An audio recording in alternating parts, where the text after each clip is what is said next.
It's a World Cup qualifiers. World Cup qualifiers. Yeah, it's a big deal for us, and it's going to be a tough road, but we're getting our best players together, and although we won't have Kai Sotto in this window, he'll join us in the next window that's coming up.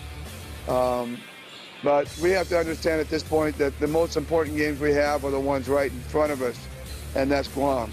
Ka-Express, ang Gilas Pilipinas ngayon, ay nasa gitna ng pinakamainit na roster battle sa ilalim ni Coach Tim Cone. Habang papalapit ang biyahe papuntang Guam, ramdam ang kombinasyon ng kaba at saya dahil napakalalim ng ating talent pool at halos imposibleng pumili ng Final 12. Andoon ang leadership ni Scottie Thompson, stability ni Chris Newsome, at offensive surge ni Juan Gomez Diliano.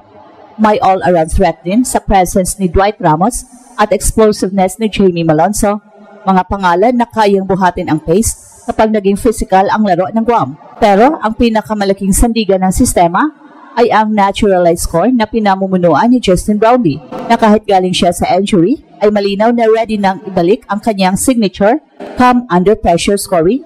Sa gilid naman, ang emerging star na si Kevin Kembao ay nagbibigay ng bagong hugis ng offense, may shooting, may pasa, may decision making, na hindi madalas makita sa ganitong kalaking player. Sa frontline, hindi matatawaran ang kombinasyon ni Japit Aguilar, AJ Edu at Jumar Fajardo. Sila ang magiging pader sa ilalim, nagbibigay ng rim protection, rebounding security at veteran communication sa depensa. Dumagdag pa ang high-energy presence ni Quentin Meliora Brown na kayang makipagsabayan sa athletic frontlines ng Guam. Pero may isang malaking sagabal, ang uncertainty status ni Carl Tamayo dahil sa US visa processing. Hindi siya makakasama, may posibilidad na tawagin sina Troy Rosario o RJ Abrillantes bilang kapalit, isang desisyong magbabago sa spacing at rotations. Samantala, hindi rin basta-basta ang Guam. May 3 Division I players sila ngayon at iyon ang dahilan kung bakit kailangan ni Coach Tim ng perfect balance sa bilis, laki at playmaking. Kaya bawat practice ay halos ensayo at tryout. Bawat possession ay may implikasyong pwedeng magpaangat o magpabawas ng syensa. Sa huli, ang lakas ng Gilas ay hindi lang sa individual talent, kundi sa cohesion. Kapag lumapag ang Final 12, inaasahang ito ang magiging pinakamalalim, pinaka-versatile at pinaka-prepared na lineup para sa opening window. Ang tanong nilang, sino ang hindi makakasakay sa eroplano papuntang Guam at bakit?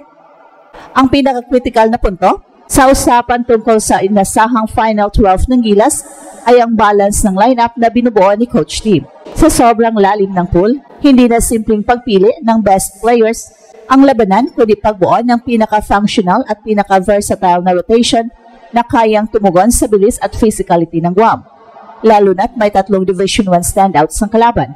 So ibig sabihin, bawat posisyon ng roster ay kailangang magbigay ng malinaw na value mula playmaking, shooting, depensa hanggang leadership dahil anumang butas ay pwedeng pagdiskitahan ng Guam sa opening window.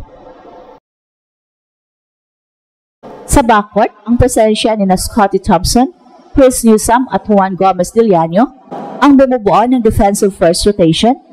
Ang tatlong ito ay may kakayahang mag-pressure sa bola, magbasa ng passing lanes at mag-disrupt ng structured offense, isang mahalagang sandata laban sa mga guard-heavy teams gaya ng Guam. Ang challenge lang ay consistency sa outside shooting dahil kailangang mapalitan ang depensa ng kalaban na mag-spread para magbigay ng space sa mga bigs ng Gilas. At dito papasok ang role ni Dwight Ramos bilang two-way stabilizer, may shooting threat, off-ball movement at composure sa tight moments. Sa wings, si Jamie Malonzo ang nagbibigay ng athletic edge na bihirang meron ang Guam. Sa system ni Coach Tim, malaking bagay ang isang player na kayang maglaro sa transition, magbigay ng 2 posisyon sa depensa at mag-cut sa open spaces para gawing mas unpredictable ang off-ball sets. Pero ang tunay na centerpiece ng modern spacing ng Gilas ay si Kevin Kembao. Ang kanyang kombinasyon ng shooting, handling at passing sa 4 spot ay nagbabago ng geometry ng court. Kaya niyang buksan ang driving lanes para sa mga guards at gawing mas mobile ang front court. Kapag siya ang nakapag-distribute, hindi lang scoring ang banta, nagiging mas fluid ang buong sistema. Sa frontline naman, namumukod tangi Ang triumvirate ni Japet Aguilar, AJ Edu at Junmar Fajardo, sila ang nagbibigay ng rim protection, paint deterrence at anterior scoring. Pagsabay-sabayin man o hatiin ang minuto, ang tatlong bigs na ito ang magdidikta kung magiging half-court o pace game ang identity ng Gilas. Mahalaga ito kontra Guam na may Division I caliber athleticism sa kanilang core. Dagdag pa ang energy big na si Quentin Melura Brown, ang kahalagahan ng hustle, rebounding at paint mobility. Isang luxury na hindi madalas meron ang Gilas sa mga nakaraang taon. Ang pinakamalaking komplikasyon ay ang uncertainty status ni Carl Tamayo dahil sa kanyang US visa. Kapag hindi siya makakasama, magbabago ang spacing option at magiging mas dependent ang team sa anterior heavy combinations. Ang mga posibleng kapalit gaya ni Troy Rosario o RJ Abarrientos ay parehong nagbibigay ng unique strength pero pareho ring nagbabago ng overall dynamics. Ito ang nagpapahirap sa final selection. Hindi lang ito tungkol sa best 12 kundi sa tamang 12 na babagay sa Guam, sa sistema at sa chemistry na kailangan agad gumana pagdating sa opening window. At kung pag-uusapan ang mas malalim na implikasyon ng inaasahang Final 12, malinaw na ang pinakamalaking kalamangan ng Gilas ay hindi lamang ang individual talent, kundi ang structural versatility na hawak ng lineup. Ang pinaghalong-halong skill set mula guards hanggang frontcourt ay nagbibigay kay coach team ng napakaraming kombinasyong pwedeng gamitin depende sa takbo ng laro. Ito ang eksaktong dahilan kung bakit napakahirap pumili ng final roster. Hindi dahil kulang sa options, kundi dahil halos lahat ng nasa pool ay may gamit sa ilang particular na sitwasyon. Makikita halimbawa sa backcourt rotation na pwedeng maging two-mode system. Kapag kailangan ng defensive pressure, naroon ang trio ng physical guards na sina Scottie Thompson, Chris Newsome at Juan Gomez Diliano. Pero kung kailangan naman ng control at fluidity, si Dwight Ramos ang nagiging stabilizer dahil may tamang timpla ng pasensya, shooting at game reading. Ang ganitong kakayahang mag-shift mula pressure defense patungong half-court discipline ay critical sa isang team na haharap sa Guam, lalo na't kilala ang kalaban sa pagiging unpredictable sa pacing.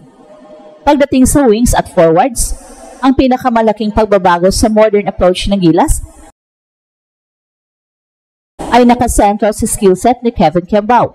Ang kanyang kakayahang mag-initiate ng opensa sa 4 spot ay lumilikha ng mismatches at nagpapahina sa depensa ng Guam na historically ay hirap sa stretch forwards na may passing vision. Kapag pinagsabay mo siya kasama si Jamie Malonzo, lumalabas ang isang lineup na sobrang bilis, switchable at may kakayahang umatake sa open floor na hindi nababawasan ang defensive reliability. Ito ang klase ng configuration na kayang mag-collapse ng depensa ng kalaban at magbigay ng momentum swings. Sa big man rotation naman, mas lumalabas ang strategic complexity.